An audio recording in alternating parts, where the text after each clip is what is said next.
Bonjour à toutes, bonjour à tous, aujourd'hui une sélection pour partir en vacances. Et oui, on va tous parfois dans un mobil-home ou dans une maison qu'on a louée ou dans une tente ou je ne sais quoi. Et ben là, vous allez pouvoir emmener des jeux avec vous pour passer des bons moments, même en vacances ou au camping, sans charger trop la voiture et sans perdre des morceaux avec des trucs qui y a plein de morceaux partout. On voit ça tout de suite après le générique, c'est parti pour les vacances.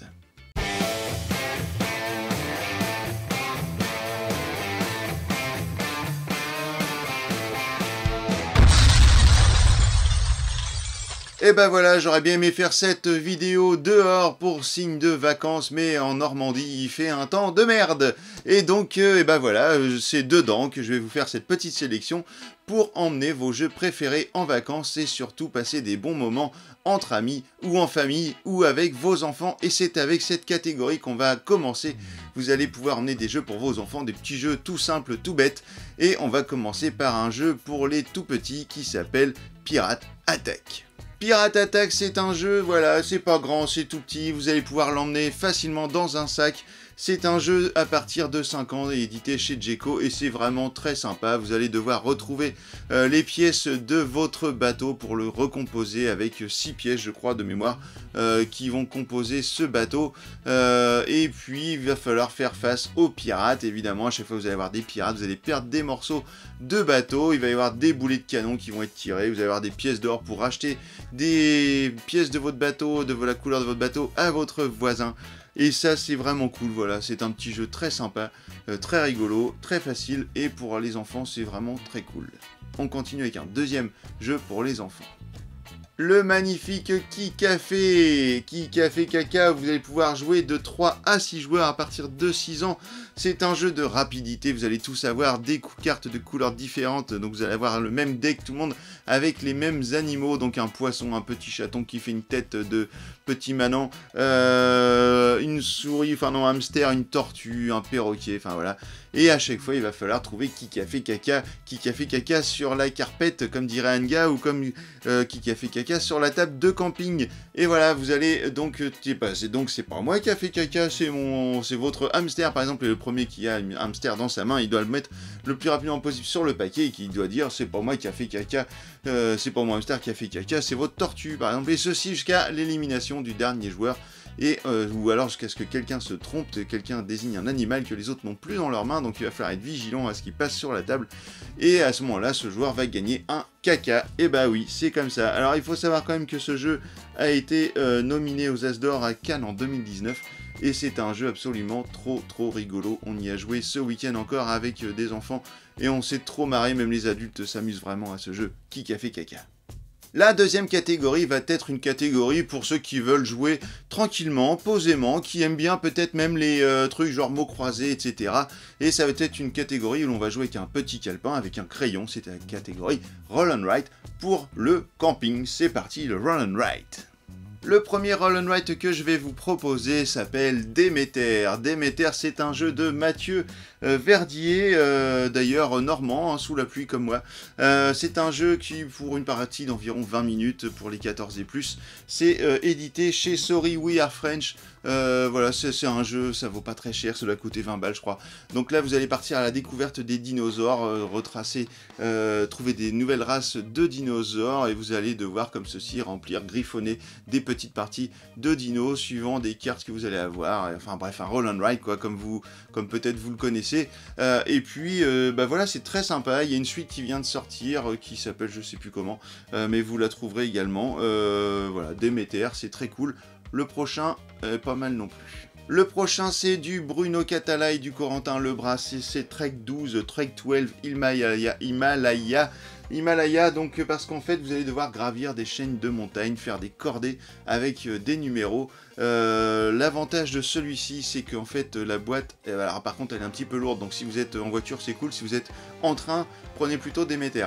L'avantage de celui-là, donc comme je vous le disais, c'est qu'il est rempli d'enveloppes à ouvrir, et ça c'est vraiment cool. Il y a un côté legacy avec celui-là, donc vous allez avoir des objectifs à atteindre sur vos planches, enfin vos feuilles, de vos quadrillages quoi, et si vous remplissez les objectifs, et bien vous allez pouvoir ouvrir des nouvelles enveloppes avec des add-ons qui vont vous gonfler votre expérience de jeu, et ça c'est vraiment cool.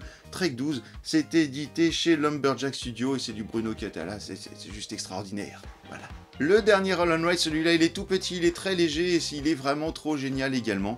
Alors celui-ci ne se joue pas avec un petit crayon, il se joue avec des feutres effaçables qui sont fournis dans la boîte. Il s'appelle Railroad Ink. Il existe 2 boîtes de ce jeu, une boîte bleue, une boîte rouge, puisqu'en fait, dans chaque boîte, vous avez le même jeu de base, et vous avez 2 extensions qui se glissent, donc c'est 2 petites extensions, donc c'est 2 dés par extension qui se rajoutent à la chose. Donc ici, vous allez devoir lancer des dés. À chaque fois, vous allez avoir soit des formes de rails, soit des formes de routes ou des gares, de triage. Et puis, vous allez devoir, comme ceci, relier le maximum de voies entre les autoroutes et les trains pour avoir le maximum de liaisons possibles sur un seul et même réseau pour faire le maximum de points.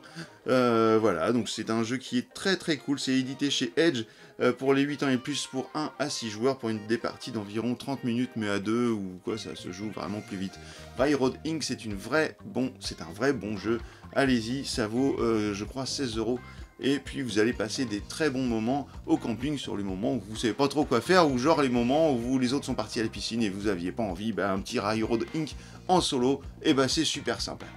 Et voilà, on a fait les jeux déjà pour le 4 heures avec les enfants, pour la piscine pendant qu'on s'ennuie un petit peu, ou si on veut un moment calme. Et maintenant on va faire un petit jeu d'apéro qui défonce un petit peu quand même. Il s'agit de Bitzat. Bitzat, vous allez avoir moult défis, vous allez avoir des cartes, il y a plein de matériel dedans, et c'est vraiment trop rigolo. Vous allez pouvoir même boire des coups d'ailleurs avec les accessoires, puisqu'il y a des gobelets. Bon, je vous conseille pas trop de boire avec, gardez-les pour le jeu, comme ça ce sera quand même mieux. Mais vous avez des balles de ping-pong, et sur les tables de camping et tout, vous allez pouvoir vous éclater avec ça, et puis je suis sûr que ça va bien même attirer peut-être des voisins du camping de votre bungalow ou de votre tente qui vont vouloir intégrer les équipes, et peut-être même les animateurs vont s'éclater avec Bitzat. Bitzat, c'est vraiment le jeu au moment de l'apéro au camping pour s'amuser, et ça prend pas beaucoup de place, voilà, c'est juste ça, tac, c'est très bien, nickel. Alors maintenant arrive le moment de après le repas, on va vouloir se faire un petit jeu un peu plus rentre dedans, et puis pourquoi pas un jeu de cartes. Alors là on arrive dans les jeux de cartes avec le deck building, et un deck building très sympa, très facile, où il n'y a pas 36 milliards de cartes et 36 milliards de matos à emmener. Et il y a Shards of Infinity, il y a le petit lien pour la vidéo que j'ai faite sur Shards of Infinity. Il y a aussi l'extension, je ne sais plus comment elle s'appelle l'extension, mais c'est pas grave, elle tient dans la boîte de Shards of Infinity. Vous achetez votre extension, vous la mettez dedans, vous emmenez qu'une seule boîte et c'est parfait. Et ça c'est vraiment trop bien, vous allez pouvoir vous éclater jusqu'à 4 joueurs, et puis c'est pour les 10 ans et plus, c'est édité chez Yellow, ça vaut vraiment pas cher. Shards of Infinity, c'est un jeu trop sympa à emmener pour faire de la baston au camping, et c'est vraiment trop cool. Vous allez même pouvoir miser aussi bien l'apéro du lendemain sur Shards. On continue avec un autre jeu de cartes, mais ce coup-ci peut-être plus pour jouer avec les enfants après manger, avant d'aller faire dodo. Il s'agit de Codenames Disney. Codenames Disney, c'est pareil, j'ai fait une vidéo dessus si vous voulez voir l'intégralité des explications à quoi ça ressemble. Et bien en fait, voilà, c'est une version de Codenames. Vous allez former 2 équipes, vous allez avoir des objectifs à atteindre, c'est-à-dire un certain nombre de cartes à faire deviner à votre collègue, en fait, à votre coéquipier, et il va y avoir des embûches, notamment une carte noire qui vous fera perdre aussitôt si vous la trouvez à la place d'une de vos cartes. Donc les premières équipes à avoir découvert ces 8 ou 9 cartes, je sais plus, rouge ou bleu, et bien en fait aura gagné la partie. Codenames Disney, c'est vraiment trop génial, les images sont super. Voilà, si vous aimez l'univers de Disney, je vous le conseille fortement pour jouer avec les enfants avant d'aller se coucher. En plus c'est un jeu qui est assez calme, il n'y a pas de problème. Codenames Disney, c'était édité chez Yellow et c'est sorti il n'y a pas longtemps, donc allez-y, pour les vacances c'est super. Une fois que les enfants sont couchés, eh bien je vous conseille entre 2 couples par exemple de jouer à un jeu qui est très bien pour cela, qui s'appelle The Crew. The Crew, alors pourquoi 2 couples? Parce qu'en fait c'est un jeu qui se joue à partir de 3 joueurs, et si vous aimez les jeux de plis, les jeux de cartes, eh bien celui-ci est vraiment trop parfait. C'est un jeu qui a reçu l'As d'or du jeu expert de l'année, il a reçu également le Spiel 2020. Enfin, c'est vraiment une bombe ce jeu. Voilà, vous pouvez vous entraîner sur Board Game Arena avant de l'emmener au camping. C'est tout petit, ça prend pas de place, c'est très léger, c'est édité chez Yellow et c'est un jeu, voilà, c'est vraiment trop génial. Vous allez même vouloir peut-être rester en vacances pour profiter de finir les missions, les 50 missions de The Crew. The Crew, c'est trop bien, voilà, pour les vacances. Arrive le moment du dodo, et alors là, eh ben, on peut encore jouer, eh bien oui mes amis, on peut encore jouer dans le lit très facilement, non pas avec, enfin si, peut-être si vous en avez encore chez vous, parce que ça devient rare, les livres dont vous êtes le héros, et ben ça c'est super à emporter, voilà, ça permet de jouer tout en lisant le soir, ça c'est super, mais il existe aussi des BD dont vous êtes le héros, je vous montre ça tout de suite. En voilà une qui s'appelle Your Turn, voilà, c'est une BD dont vous êtes le héros, donc je vous ai montré les livres dont vous êtes le héros, ici c'est les BD, ici vous avez Hold Up, donc en fait à chaque fois vous avez en fait la règle du jeu, hein. Généralement vous allez avoir une fiche de personnage ou un plan comme ici, et vous allez avoir voilà, la bande dessinée.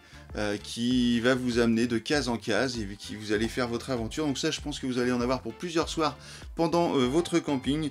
Et puis, vous allez vivre des expériences très sympas. On a le loup-garou aussi dans le même genre. Et si vous êtes plusieurs, donc si vous voulez jouer à 2 par exemple, ou à plus si vous êtes 12 dans le lit, eh bien vous allez pouvoir jouer à la BD dont vous êtes le héros, mais ceci avec Bayam. Bayam, c'est la même chose, sauf que chacun va avoir son livre qui raconte la même histoire, mais vous allez avoir accès, selon le personnage que vous aurez choisi, à différentes bulles, c'est-à-dire que vous allez avoir un petit numéro en plus que les autres, par exemple sur une case, qui va vous emmener vers une autre bulle, et il n'y a que vous qui pourrez y aller. Donc ça c'est Bayam. Il y a aussi Sherlock Holmes en boîte comme ça, qui est dans la vidéo, ce qu'on a fait sur les tops de jeux sur Sherlock Holmes, dont le lien est ici. Alors si vous me connaissez un petit peu au fur et à mesure et que vous voyez mon t-shirt, eh bien vous saurez que j'ai une âme de métalleux, voilà, je suis métalleux depuis toujours, et si vous avez la chance d'aller à un festival comme par exemple le Hellfest, alors ce sera pas encore cette année, par contre l'année prochaine il y en aura 2, et ben en fait peut-être que si, alors dans l'attente du Hellfest je suis pas sûr que ça puisse le faire, mais si par contre vous avez loué un gîte ou une chambre d'hôte ou je ne sais quoi, un Airbnb, eh bien vous pouvez emmener un jeu qui sera juste fait pour vous pour cette période de fête et de vacances au Hellfest ou dans un festival. Ce sera Ragnarok Star. Ragnarok Star, c'est un jeu absolument génial, et si vous êtes métalleux dans l'âme, ou même pas du tout d'ailleurs, vous allez pouvoir vous amuser quand même. Et bien en fait ce n'est pas une très grosse boîte, et le matériel ne prend pas énormément de place, il n'y a pas plein de trucs, donc du coup c'est un jeu très facile à emmener, et vous allez pouvoir y jouer et prendre du plaisir après avoir passé une bonne nuit à écouter du métal à fond la caisse dans le festival. Voilà, c'est là-dessus que j'achève ma vidéo de vacances. Bonnes vacances à vous, profitez-en bien, on se retrouve très bientôt pour une vidéo d'explication de règles. Je pense qu'on va peut-être aller faire un tour des côtés des ruines de Narak. Et bah écoutez, je vous dis à bientôt, et profitez bien et jouez bien, et surtout maintenant que vous savez tout sur les jeux à emmener en vacances, et bah alors, tu joues quoi!